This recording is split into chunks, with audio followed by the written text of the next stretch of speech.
All right, everybody, welcome back in. It is GC Live Friday episode of the show. Wes Mitchell here, Chris Clark, counting down the days. We are 15 days away from South Carolina's season opener against Old Dominion at Williams-Brice Stadium. Hard to believe, man. We were trying to think of the prominent 15s in South Carolina history, and you know what, man? We didn't mention one of the more recent 15s. Our guy Jason Brown, he was 15, right, for Carolina? He was. That's a good That's one, a good Wes. 15.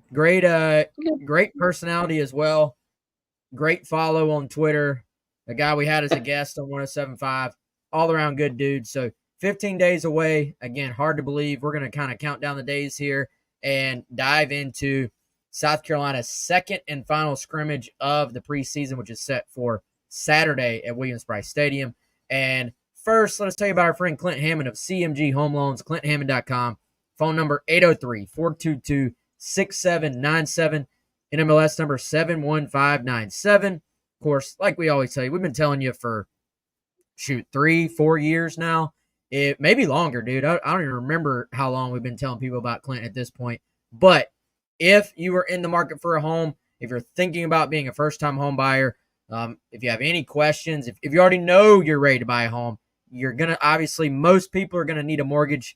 Clint is your guy. For more information, again, ClintHammond.com, or just call him up, 803-422-6797. He's going to have some information for you on his beliefs on this South Carolina football team, and of course on getting you hooked up with a mortgage as well.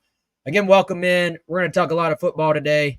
Tell you a little bit more a little bit later on about a couple of other sponsors. But Chris, I mean, if you're in that building right now, if you're South Carolina, like, it is go time. And I think we always think of it like, hey, you have this long off season, you have winter workouts, you have spring ball, you have, of course, summer workouts and summer conditioning and all that stuff. Then you have preseason ball. Even as much time as they now have with the players that they did not at one point have in the summer, still, I feel like you're always sort of in a race against the clock, a race against time to get everybody ready. I mean, as many people as enrolled early at South Carolina, which is a huge advantage, almost all of their freshman class enrolled, that does sort of balance things out a little bit towards the fact that you're also going out of the spring always wondering, all right, who are we going to add to this team from the portal? Who are we going to lose from this team to the portal? So you don't really know exactly what your roster is going to be until you get into the summer. And so you're always in a race against time to sort of figure out what you have as a team. Who are your best 11 on each side of the ball? Who are your best 22 on each side of the ball? What can you do to put them in a position to succeed? And, man, I would dare say there may not be many more important days than that final scrimmage. Like, it is a huge dress rehearsal type day for South Carolina football tomorrow, Saturday at Williams-Brice Stadium. Yeah, it's almost the equivalent of a season opener for a team in that you know more of what you have, right? For us in the media, for fans, even for the coaches in that game one, you're going to learn some things about your team. Hey, this is probably about what we thought. This is a little better than we thought. Ooh, this is worse than we thought. And I think, Shane Beamer has pointed out several times, college football is really, the only sport where you don't get to play, you don't get to measure yourself against another opponent. You're always playing yourself. So it's a race against time, like you said, Wes, but you're also just constantly playing yourself and having a hard time getting a handle on, okay, well, this is all in theory. Our defense looks great. Does that mean our offense stinks, or does it mean our defense is really good, or is it some of both? You don't have that measuring stick. So I think, there are some things, though, even within that structure where you can take a scrimmage situation, which is the closest approximation that Shane Beamer and his staff are going to have until a real game. The coaches are on the headsets. They're throwing them out there. They're not, if you're looking to the sideline during a play, you may not get a great answer on what you're supposed to do if you're not in the right place. They're calling plays. They're running it like a game scenario. Shane Beamer pointed out they ran 100-something plays in the last scrimmage, right? So you are getting a better look than you would get during a typical practice.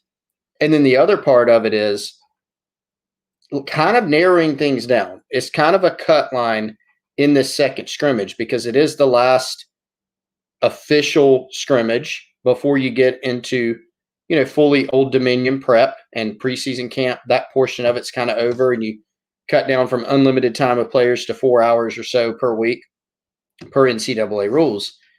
So this is the last chance that you're going to have to look at guys and make proper assessments before the season, the best assessments you can. What are all these different guys' roles? Who do we think can play this year? Who's more likely to redshirt? What do our special teams rotations look like? There's just a lot to figure out, and that's why these scrimmages are so important, because it is your best opportunity to kind of get those looks at your team and try to figure that out. Yeah, that's something every team is going through that right now. Every team is sort of starting to get into the final stretch of their preparation. And something else was pointed out to me last week is the fact that the defense is ahead of the offense, a surprise at all. And, we've said it's not. And another part of that is that you're at the point where your defense has been practicing against your offense for quite some time now. They know your plays and they know your tendencies, and you don't want them to be able to jump your plays and stuff, but let's be honest, they can and they do. And so that is a big factor in this as well. I think you have a veteran defense that to add to that, they understand tendencies, and they understand how to sort of that vision you sort of gain as you get more and more experience as far as knowing what's coming at you. All those things exist for this defense, whereas you have an offense that I still believe is coming along. I'm not coming along slowly, but you just have younger players. So they're still trying to figure out who the top 3 receivers are, who the top 6 receivers are, what is your scheme going to actually be.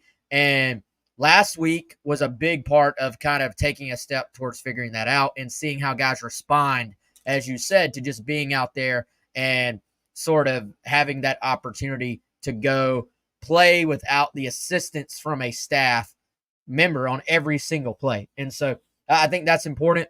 This is the time. So I was listening to the tailgate talks a little bit with DeMarco and Steven Garcia. And if you're a young or if you're a young quarterback, I should say, you actually, in a strange way, Chris, you want to make some mistakes in practice. Like, if you're not testing out what throws you can and can't make, you're being too conservative in practice. Like, there are certain, you would say, windows that are available against most college defenses that were probably not available against NFL defenses. There are certain windows that are available to quarterback A that aren't available to quarterback B just because of a difference in arm talent. There are throws that are available against a high school defense that are not available against a true sort of top-notch college defense. So I think as a young quarterback, sort of finding your way at the college level, you're trying to use all this practice time to find out, hey, what's available to me? Is this hole in a – like, I've got everything else down pat. I've read the defense. It's a cover 2 zone. We have this play on. I'm throwing to this receiver. Is this a ball I can complete at this level, or is it not? So I think you're constantly kind of filling through that to get into a game situation to where ultimately the player has to say, hey, I can make that throw, or let's scrap that idea. Let's be a little bit more conservative when we see this. And then on the same sort of side of that coin, to me, Chris, maybe one of the most important things we're going to be talking about this entire season. How does Dow Loggins decide to structure this thing? Is it a little bit more of, hey, let's just throw everything at Lenoris and sort of let him come along at his pace? Or is it, let's whittle this thing way down, keep it a little bit more in control, and then just expand as we go? I personally think that kid is so talented that I know every offensive coordinator likes to do a lot of things. They want to go into a game feeling like they have answers for everything. But, dude, this kid has so much upside, so much potential, but he is young. I think you have to do everything you can to just let him be able to go play free and play fast and play within your scheme, but also be comfortable doing what comes naturally to him without feeling like you're weighing him down with too much to take into the game. Well, and another part of that is just you would like for South Carolina to be able to execute some more of the basics, really just generally on the offense, but I would narrow that down more to the run game, right? That's the area that needs the biggest improvement. There's a lot of talk about replacing Spencer Rattler, right? Replacing Xavier Luedecke. Those things will be very difficult to do. But when you look at the personnel on this team, having Sellers, having Rocket Sanders, and an improved running back room, having some questions at wide receiver, all that leads you to believe, well, maybe this team needs to lean more on the run, and they have the personnel for it. It's also, Wes, been a huge problem, particularly last year, statistically. Like, this is one of those things where I knew it, but I'd kind of forgotten it, I guess. I mean, South Carolina was last in the SEC in rushing yards. I think there were 4 to 5 teams in the country that were worse than South Carolina in terms of rush yards per game. And so it was a significant problem. If they, Wes, doubled their rush yards per game this year, they would be kind of middle of the pack in the country, right? So you're almost looking at it going, to be a good bit better on offense, you need to double what you did last year. And honestly, they could do that. So that is another part of this. I think you covered the player side and the player experience very well, but just the coaches are assessing many different factors, right? But if you had to boil them down, it's kind of, who can we trust? Who do we feel like after 2 scrimmages, especially for the new guys, freshmen, transfers, not guys that you've gotten a look at last year, the past couple of years, more of the unknown factor. Who can we trust and what can they do? And then once you get as good of a feel as you possibly can after spring and summer and preseason camp, then it's about, okay, how do we actually structure this offense? And I'm with you, with the redshirt freshman quarterback, I think Sellers can handle a lot. He's a very sharp guy.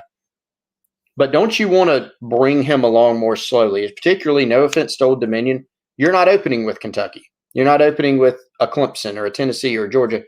You're opening with an opponent that you should be able to go out and out-talent and beat. And you should be able to execute the run game against an Old Dominion team. I would think keep it fairly simple at first. But that is going to be another evaluation point in this scrimmage.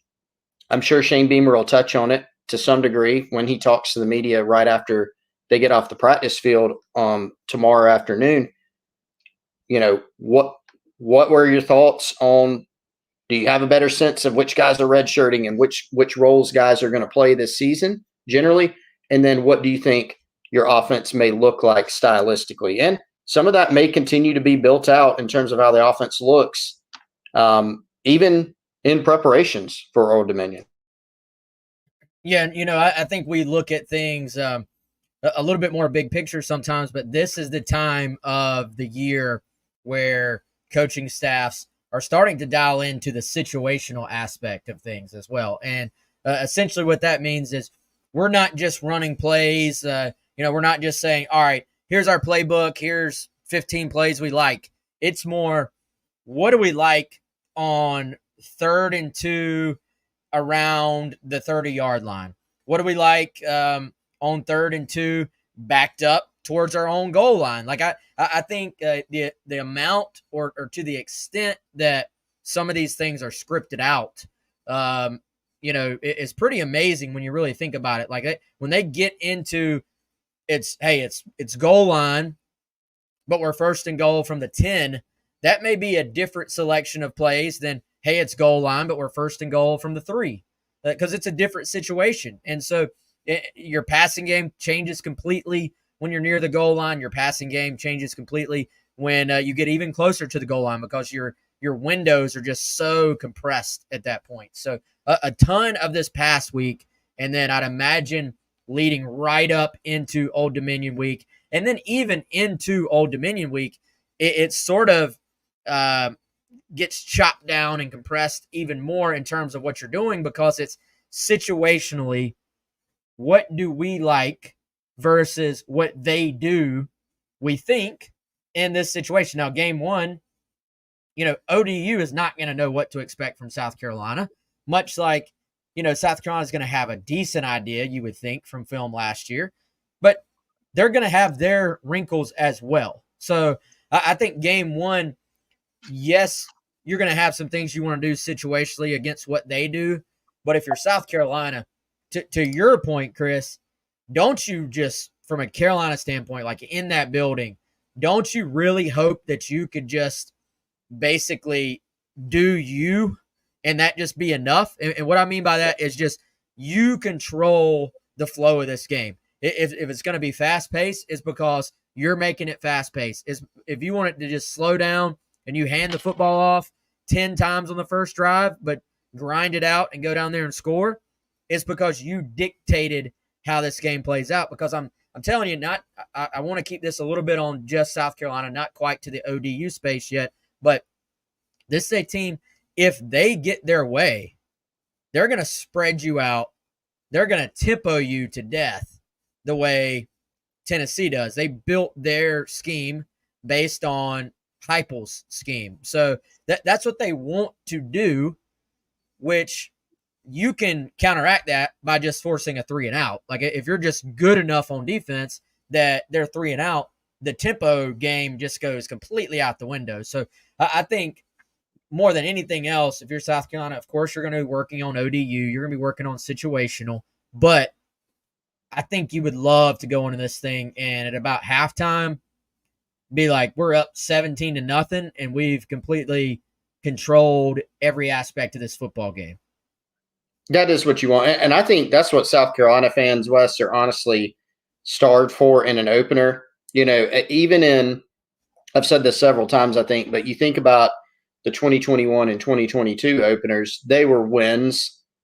The Eastern Illinois win was 46-0. You look at that scoreline and go, that was a complete domination. But there were some, the offense, it wasn't exactly humming on all cylinders. And then even the Georgia State game in 2022, a 3-touchdown margin of victory, that was largely on the strength of some big defensive plays, some big special teams plays, a few plays here and there on offense.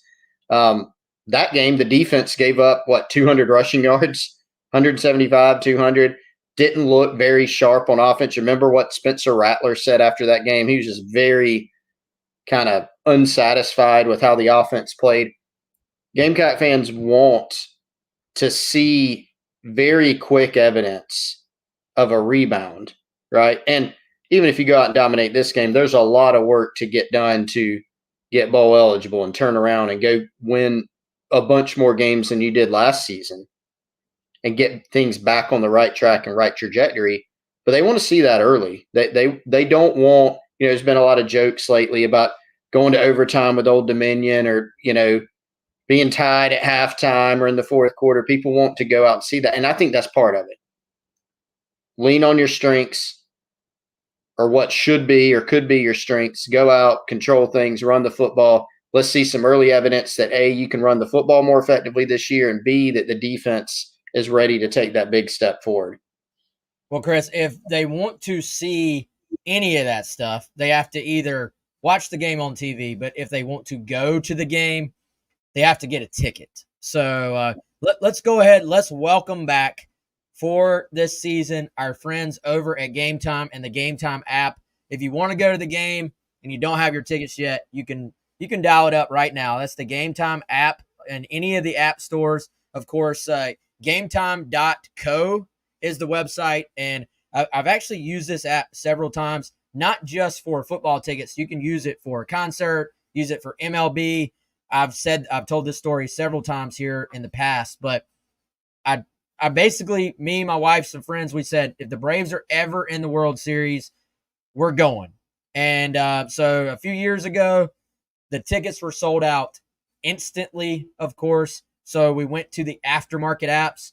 At the time, did not have this sponsorship with Game Time, didn't even know about Game Time at the time, but ended up comparing them to other apps and ended up using them and got our tickets, got a great deal. And best of all, Chris, we did not have to worry about any situations where maybe it's a scam or anything like that. You have, first of all, a lowest price guarantee, which means Game Time will credit you 110% of the difference of the ticket in the same area. Also, they have a Game Time ticket coverage, which means your purchase is covered with the most flexible customer service policy in the entire ticketing industry. So if you don't have your tickets yet and you're wanting to get some tickets to any game this year, or concerts or MLB or Panthers, whatever it may be, hit up our friends at Game Time by downloading the Game Time app or heading on over to gametime.co. Once you do that, create an account, use code OWN3 for $20 off your first purchase. Terms apply, but again, just create an account, redeem the code OWN3, that's ON3, for $20 off. Download Game Time today. Last minute tickets, lowest price, guaranteed. All right, so Chris, hopefully people either have their tickets or they use Game Time and get their tickets and sell this thing out for game one against ODU. And so another aspect of this game, and really this season, we've been discussing a little bit lately on Gamecock Central, is who plays, who redshirts. And I think that's always a fascinating conversation because it includes so many variables, right? For one, it involves just the talent of that individual player.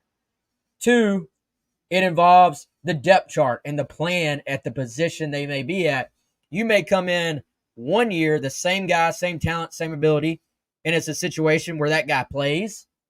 Another situation, they may come in, there may be 4 upperclassmen in front of them, and they may not play.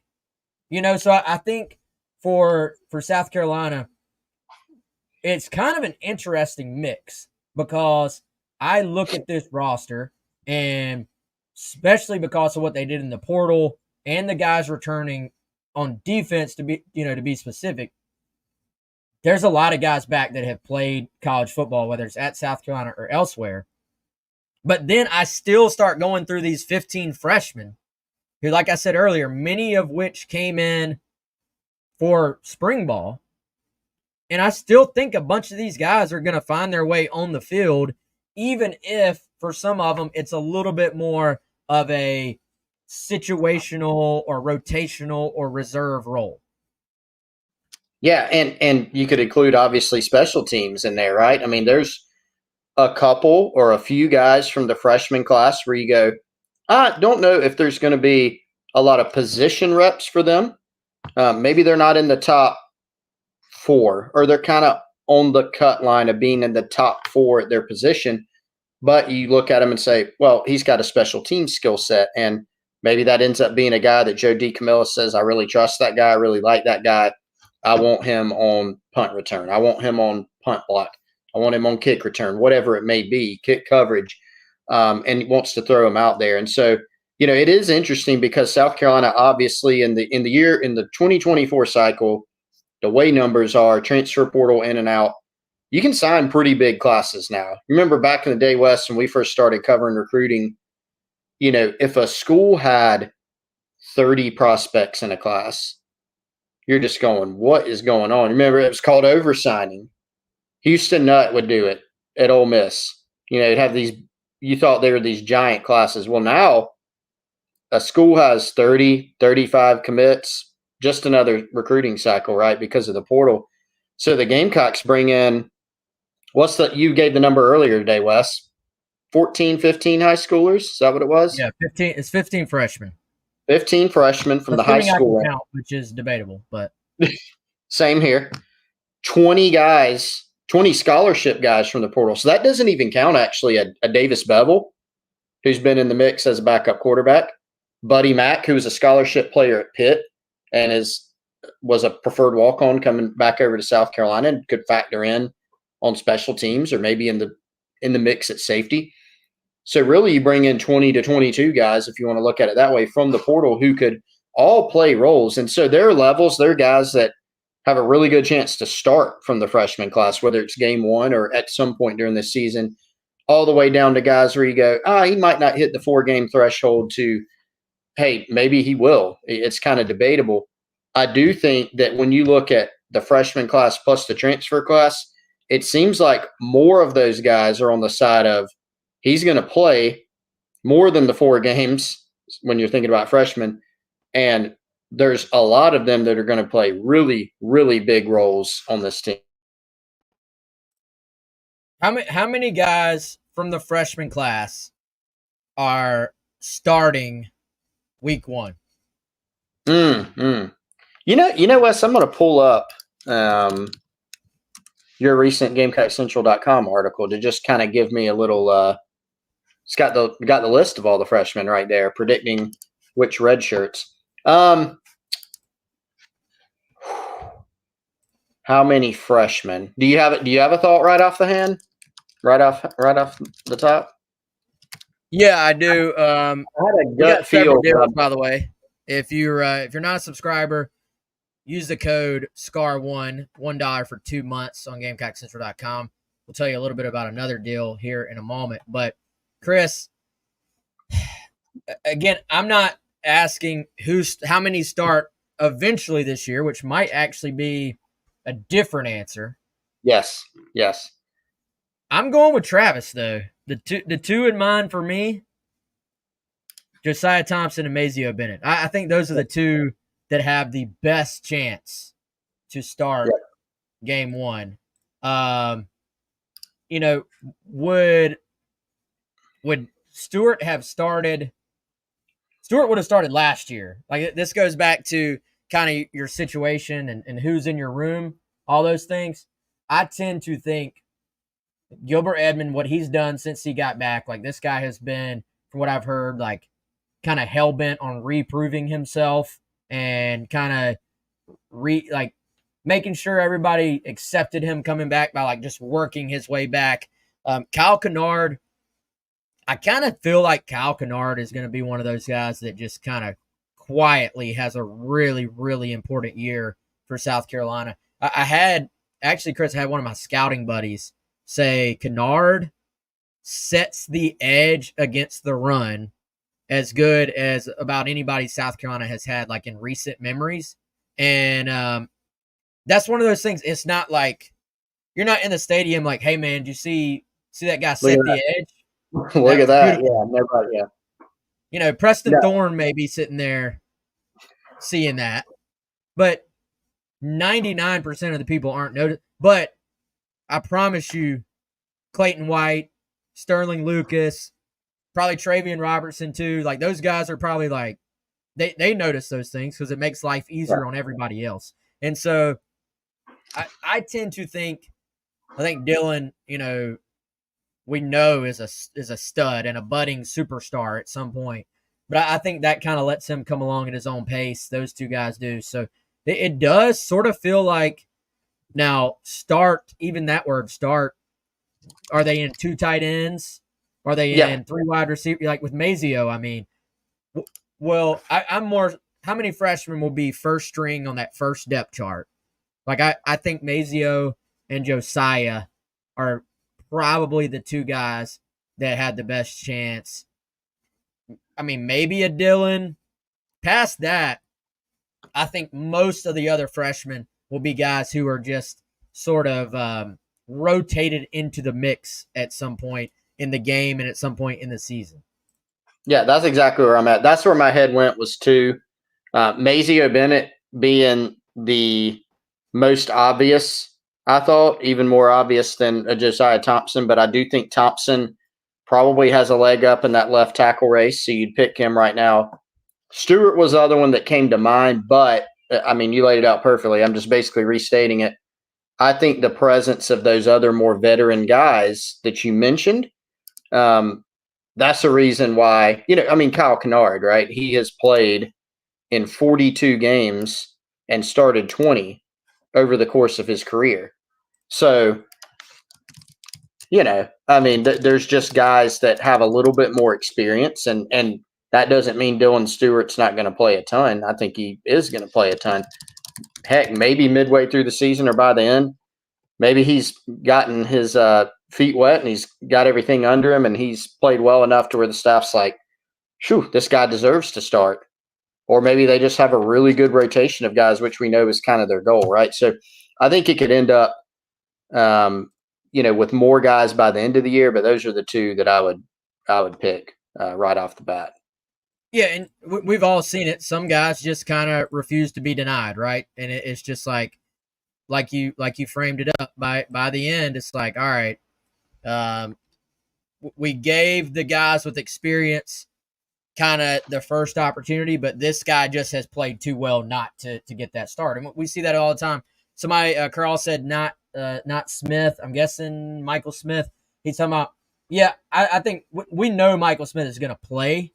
And the more you hear, the more it sounds like he's going to possibly play a fairly big role as the season progresses as well. I think that'll be something that becomes more and more clear exactly how they want to use him as the year goes along and as we see how does he respond to playing in the actual games, as opposed to practice. But I think when you look at Josh Simon, you look at Brady Hunt, those are kind of your two assumed quote unquote like starters or co-starters when you're talking about two tight end sets. I think where Michael has really pushed into the mix is my just partially my opinion, but it's kind of after those two. Like you had some guys battling for playing time. Connor Cox, a guy who I'm actually still pretty high on. I think Connor's got some upside, but you got Connor, you got Elksness, you of course you have Reed McKeska, who's dealt with some injuries during his time. But it sort of sounds like that's where your Michael Smiths and your Maurice Browns have sort of pushed into the mix and maybe are kind of the guys right after those first two, but also a couple of guys I think we could see South Carolina use in specific situations because of their skill sets. Yeah, the line that Shane Beamer has been drawing recently, if you've been paying attention, is that this always stands out in a recent press conference. He's asked about receiver, and then he started talking about tight ends and Michael Smith, and I think it was just on his mind of, hey, a lot of people are pointing out, rightfully so, that South Carolina has a little bit of a lack of size at receiver. A lot of the guys, look at the transfer class they brought in. Look at like Mazio Bennett is not a 6'4" receiver. They've got Nick Harbor. They got Delvon Campbell as a transfer in from Nevada. But other than that, a lot of their guys are kind of, 6 foot and under. And we have seen successful wide receiver groups that aren't just riddled with size. But where Beamer went was, hey, we got this guy, Michael Smith, who's 6'6", 255. He's going to play a lot. He's been doing really well in practice. And something we've pointed out, Wes, he has receiver-like skills. Josh Simon, same thing, really good receiver. Brady Hunt can catch the football. So that may, if you're looking around and Dow Loggins is kind of conceptualizing, hey, I'd like to be a little bigger in this particular set or against this particular team, this scenario, throw some tight ends out there. Have one receiver, two receivers, a couple, three tight ends, whatever it may be. Don't know what it'll look like. Not going to pretend to know what that might look like. But those guys give you more options, I think, particularly a guy like Mike Smith, who has looked really, really good running routes and catching the football in practice. Well, and to your point, man, you can make that two tight end look kind of compressed and old school, and hey, we're running the football right at you. And you can make what is technically two tight end personnel look much more spread-like if you have a guy like Michael Smith who is sort of flexed out and lined up, away from the line of scrimmage. So there's a lot of different things you can do if you're Dow Loggins. Again, I think ultimately the biggest sort of goal for him will be just to narrow this thing down to something that makes sense for everybody, to where you can use your talent. And we know everybody is wanting and hoping for like a Nick Harbor to just straight up break out and be that number one receiver, but if he's not ready for that type of role yet, then I think the next best question is, can they find some different ways to use him, Chris? Like, can they find some ways? Like, I think ultimately your goal as an OC is to be like, all right, maybe this receiver, like take Jared Brown, for example. This is a guy who was used definitely as like a slot, short passing game, jet sweeps, motion to the backfield. He was used in all these different ways at Coastal. Wasn't, if you look at the analytics, wasn't really used as like a down the field guy. So, like if you're, for example, asking a Jared Brown to be a little more consistent, it's like, all right, well, are you asking him to do some things that he hasn't had to do a ton of in his career to this point? Now, of course, the other side of that is if you're Mike Fury, if you're Dow Loggins, and you're saying, hey, guys, you, the wide receiver core in general, y'all want a shot to play in the NFL, right?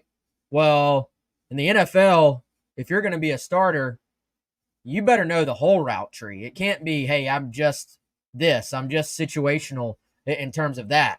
So I think you're constantly in this little tug of war if you're the staff of what aspect of a guy's game can we add and develop and make them more comfortable, whereas what aspect are we saying, well, let's just try to build this thing around what they already do well, and can you find those roles? Like, I feel like you do have, I don't care if guys are small, honestly. Like, I think that's overblown, but you do have small guys that have downfield skills, whereas you have small guys at times, I'm talking in general, small guys that are more just sort of slot receivers, and you have to use them as a slot receiver. So I think that will be, again, going like back to the running game and how does this thing actually look?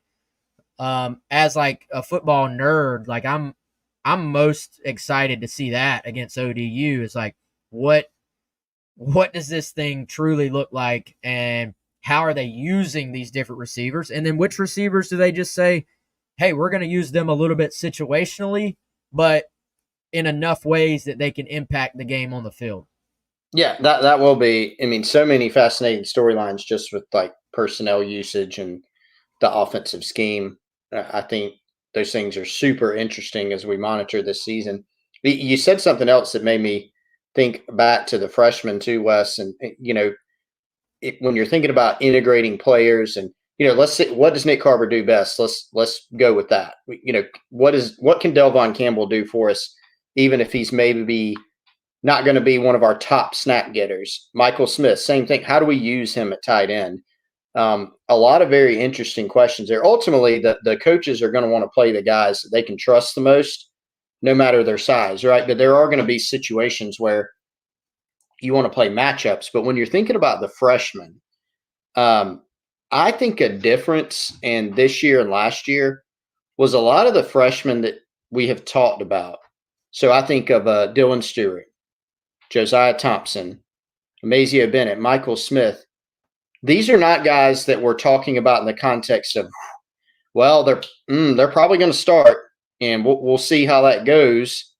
It's different this year because at those positions, those guys are still going to play, and there's a lot of experienced players, whether it's like you said earlier here at South Carolina or other places. Like Dylan Stewart's going to play a lot. And there are some guys that have played a decent amount of college football. Again, Kyle Kennard played 42 games, 20 starts. Gilbert Edmonds played a lot of football. But Dylan's right in there in the mix. Mazio Bennett. I mean, Carolina brought in 5 transfer receivers. And aside from Vandrevius Jacobs, they're all, juniors, seniors, fifth-year guys. And he's still, throughout the spring, summer, and preseason, has been one of the best guys. Josiah Thompson. There are more options this year at tackle.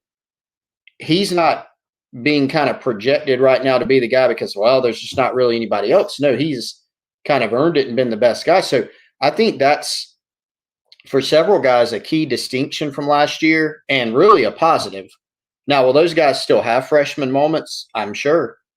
But I think all those guys are also going to show why they were highly touted recruits and why they have earned those jobs as well. Yeah, for sure, man. And so let's maybe dive back in before we get off this topic to which guys right now we project to actually play. There's a guy or two maybe we disagree on, Chris. I think also kind of fascinating looking back at this class for South Carolina. 19th in the country, but what caught my attention is, again, you had 15 guys, not including transfers. You had 15 guys. You have a 63% blue chip ratio among, the newcomers, blue chip being 4-star or 5-star, including, at least on the On3 industry ranking, 1 5-star. But if you include On3's in-house rankings, 2 5-stars, with obviously Stewart, who was a consensus 5-star across the board, and Josiah Thompson, who was a 5-star by On3. And so, this class, like, it's easy to forget. It's easy to sort of look at this current class, 2025. People have been frustrated and upset, rightfully so, about some misses here and there. But you start looking back at this class that's going to be on the field this year, and it's a very highly touted group, especially once the final rankings were put into place. And lots of guys that moved up in the rankings as the process went along. And so, Chris, I had a few guys that to me were just no-brainers. Like, hey, we know, assuming they're all healthy, that they're going to play this year. And those were the guys that I had as, like, Josiah Thompson, Dylan Stewart, Michael Smith, Mazio Bennett. I'd probably put Jalewis Solomon in that category as well. And then you had some other guys that I said will play, or maybe not quite layups, but are close. Like, I truly think he's not a guy everybody thinks about, but I think J.R. Johnson is certainly going to play based on everything I've heard this year. Then you got a few other guys that are just at positions where, unless you're a 5-star like Josiah Thompson, it's better off for you to redshirt. And I think they have the veterans in front of them for them to be able to redshirt. So those were guys like Blake Franks, who I actually have heard some really good things about since he arrived. Blake Franks, Cam Pringle, Dante Reno, DeBron Gatling, probably guys I feel pretty comfortable saying redshirt. But then, to me, everybody in between that, you would say, in my opinion, Wendell Gregory, Kelvin Hunter, David Busey, Mason Love. I have a little bit more, like, for Gamecock Central, for that article, the stipulation was you got to pick one. But if I'm, like, talking it out with everyone, I would call those kind of a little bit more of a toss-up. And Matt Fuller, I don't think I said that. Matthew Fuller, probably a toss-up as well. Yeah, and I know that, I agree with you. There's some more layups. There's some kind of layup of, man, it would be surprised if this guy didn't redshirt. But they do have some in that very interesting category of, you could see it going either way. Fuller's a very interesting one, Wes, because, like, I think people forget because he started out as a 3-star. Sometimes you see this. If a guy starts out as a 3-star and ends up as a 4, like in the last rankings update, for some reason that doesn't get noticed. But he ended up for On3 as in the top 200 nationally and had another really big senior year and has very much looked the part from what we're told, especially in the first scrimmage. It'd be interesting, by the way, to see, how he fares in scrimmage number 2. And will that make the coaches go, ooh, okay, Matt Fuller. But, the thing about Fuller is he's got so many guys presumably in front of him. And I do say presumably. But, Rocket Sanders is your number 1 guy. You got guys with a lot of experience, Oscar Attaway, Juju McDowell. You got Jawarn Howell, still a young player. DJ Braswell is still a young player, but they both played. And so you kind of start looking at it and go, okay, if he's going to get significant time, he's going to have to jump some guys. And maybe he ends up doing that. I think with Busey and Hunter, I would lean a little bit towards redshirt, but it wouldn't shock me either way. Hunter, really good special teams player in high school. I think Busey's skill set really fits for that. But, would they be able to play enough just on special teams to where they're going to burn a red shirt to play special teams? Hey, if that's the case, go for it, especially this day and age. Now, I don't think coaches are sitting around a lot going, let's wait and hold this guy so we can have him for 4 years, right? Because you just never know. Yeah, and I think you and I lean on all the toss-ups. We leaned the opposite ways, I think, because I'm saying we're just playing them all, and That's right. you're going a little bit more red shirt for those guys. I also, dude, I think you look at Hunter, he's in the mix of that nickelback spot. And, it sounds like Spalding. Now, could Spalding just slide back over there? Yes. But sounds like Spalding has played a lot of corner leading into the preseason, at least in practice. And then, Solomon has been a little banged up. We know that you have a situation there where you have a returner in Kilgore who is your starter, but game one, who's out there with that next group? I think as long as he's good to go, it's going to be Jaleel Solomon, I would assume. But can Kelvin Hunter push into that mix as a guy who could play there? We'll see. And again, this guy had a knack. I know it's high school, but he had a knack for making plays in the special teams game. So I think that's something to keep an eye on. David Busey got some love this summer from some of his teammates. I know our guys at Famously Garnet had, I think it was maybe Kilgore on, and Jalen Kilgore on, and basically he said Busey had caught his attention. So I just think that's maybe a guy that's quietly under the radar, a potential guy who can help. And this seems like, I don't know, we just know this staff will lean towards whatever will help them on special teams. Like this is the staff that gave a scholarship to a long snapper out of high school. So like they're not scared to go a little bit outside the conventional wisdom on making sure their special teams have every opportunity to be great. Now, maybe the fact that they're deeper at linebacker and safety with other guys who can maybe help you on special teams than they have been in the past eliminates that need a little bit. But I just think, dude, in 2024, if I'm unsure, if it's a toss-up, most of the time I'm just leaning towards playing just because of those macro conditions that we're talking about where, I mean, if you don't give a guy a chance, sometimes like they're just like, all right, I'm going somewhere where I can play, and they don't even look at the fact of, hey, if I wait 1 year, I'll be playing and playing a lot. Where did you land on Wendell Gregory? Yeah, I landed on Redshirt with him too. Yeah. Okay.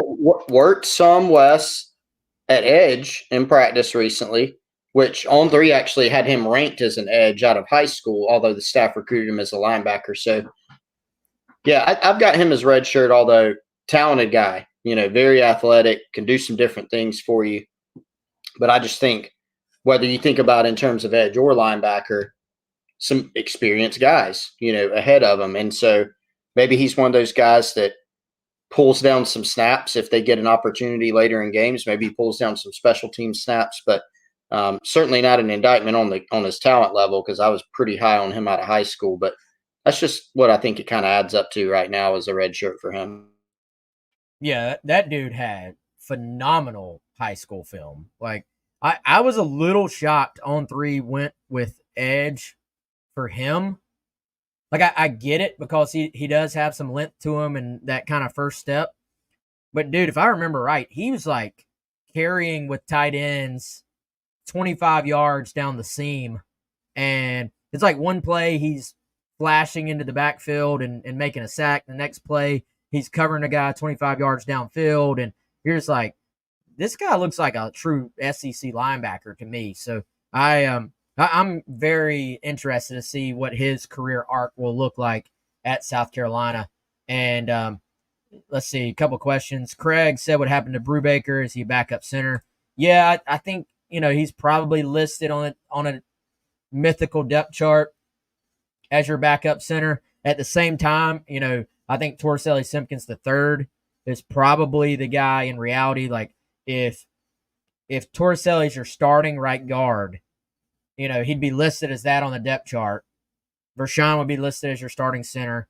Maybe Brubaker's listed as backup center. But if something were to happen, we talk about this all the time. What's your next best five?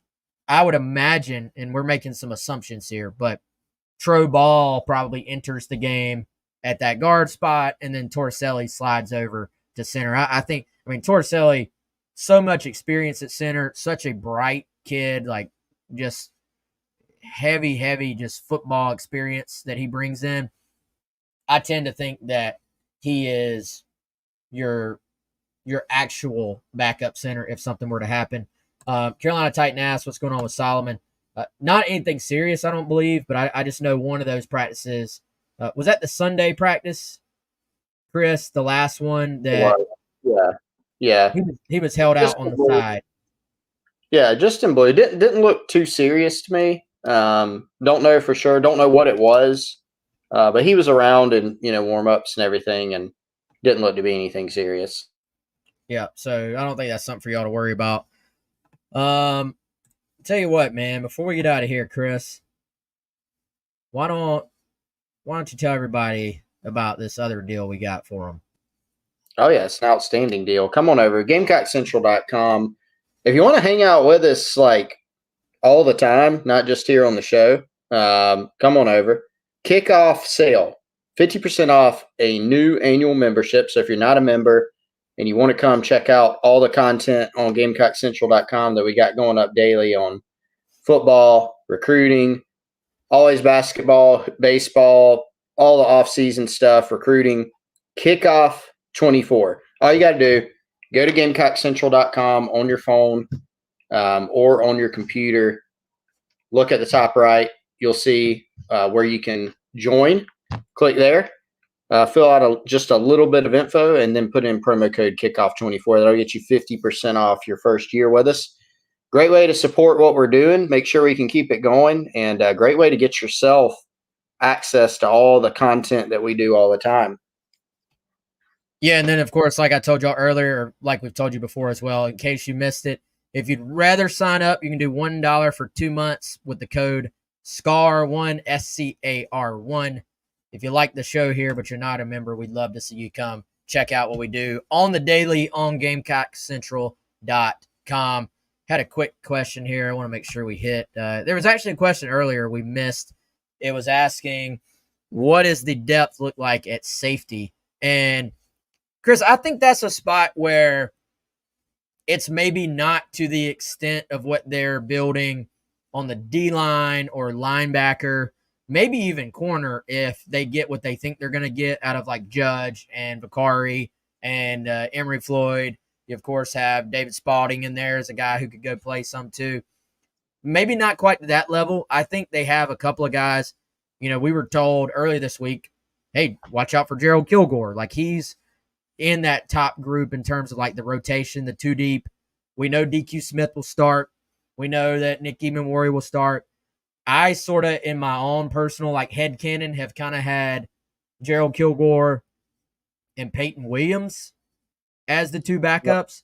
Yep. But I do think having Jalen Kilgore at nickel, but always available to go play some safety if something were to happen, if there was that need, if you could slide Solomon in at nickel.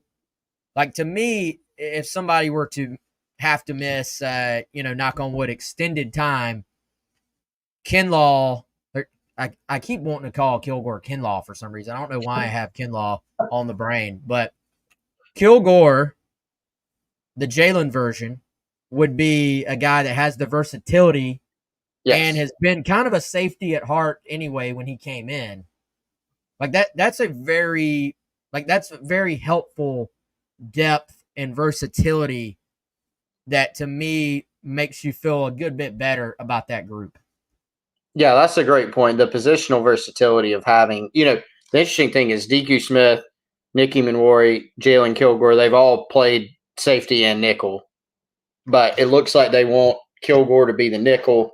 If something happened where he needed to slide over or they needed another safety, you would kind of think, I don't know this for sure, Wes, but you would kind of think, hey, maybe you slide over Jalen Kilgore if you feel good about whoever next man up is at nickel, right? So behind Nicky and DQ, maybe next man up would be Jalen Kilgore. But if not, got Peyton Williams, who's played a little bit, had an injury last year.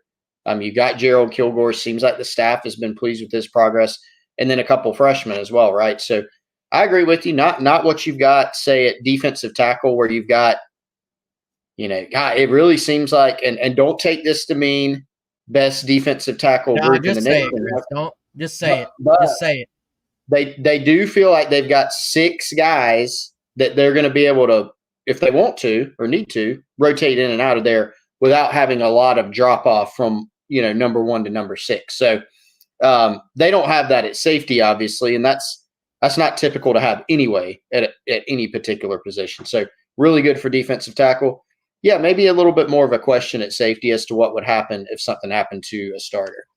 Well, our guy Monkel Goodwine, it sounds like that's part of the reason you feel even better about that D-line group. It sort of feels like, I personally sort of slotted DeAndre Jules as being like that 4th guy at defensive tackle. But, Goodwine has made his presence felt. So, hey, who do you think would be? We know TJ, we know Boogie, we know Tonka. Like those are kind of your 3 returning guys that are going to be there in the interior. Who do you think is next up at interior D-line, at defensive tackle? Is it Jules? Is it Goodwine? Is it Nick Barrett, the forgotten man? Yeah. It's going to be really interesting of who even is number 1 and 2, right? Because part of me wants to say, well, it's Tonka and it's Boogie because Boogie's been a captain. But then you've got TJ Sanders out there who is probably, he's one of the best NFL draft prospects on the entire roster, and is going to have a great chance, I think, to go pro. He was kind of a co-starter last year. So what does even that look like? I think it's going to be, 1 and 2 is somebody out of those 3 players, Sanders, Boogie, and Tonka. And then number 4, I still want to say I'm going to go with Jules. But, man, Monkel Goodwine has made it close, and Nick Barrett he's kind of the forgotten man. He's played a good bit of football and I think has kind of a unique skill set for some certain packages. Well, and Travis asks, is the first defensive formation 3-3-5 or 4-2-5? Which I think is a fascinating question. He guesses 3-3-5. But you talk about Barrett. To me, of those guys, Barrett most looks like that kind of what you would call a true nose, like a 0, like the guy who can line up in a 3-man front directly over a center traditionally. So, does Barrett find his way onto the field maybe a little bit more than we expect just because of some situational stuff? Goal line, short yardage, if you have the opportunity to sub, do we see him in some of those spots? I think one thing that's maybe not been talked about enough with all that depth, Chris, and probably speaks to Travis's question too, you're going to have options if you're South Carolina, and this extends out to maybe that nickelback spot too. You're going to have options not just in terms of pure depth, like, all right, I have a first group, a second group, and a third group. You're going to have options in terms of matchups. Like, what does my opponent do well? What does my opponent want to do schematically? What do they have personnel-wise? Is this a week that I want to go a little bit heavier on the front? Is this a week that I need to go pass rush on the front? Is this a week where a 4-man front makes more sense, a 3-man front? In the past, it was kind of, Chris, like, all right, we just got to play our best players. Like, we just get those guys out there and let's sub in when we can. I do feel like, assuming there's a healthy group, that you're going to have that versatility to where, all right, ODU wants to spread us out. They want to go Tennessee tempo, sideline to sideline spread. Let's get more athletes on the field. Hey, we're playing Kentucky. Kentucky wants to go more pro style. Let's go 4-3. Let's go traditional and get some guys in the box and get Demetrius, Debo, and Bam on the field at the same time and have a 4-man front with those guys. So I do think there are going to be some things we have not seen them have the luxury of doing that are opened up schematically because of the depth, but also because of the experience. You don't have to worry about overloading these guys.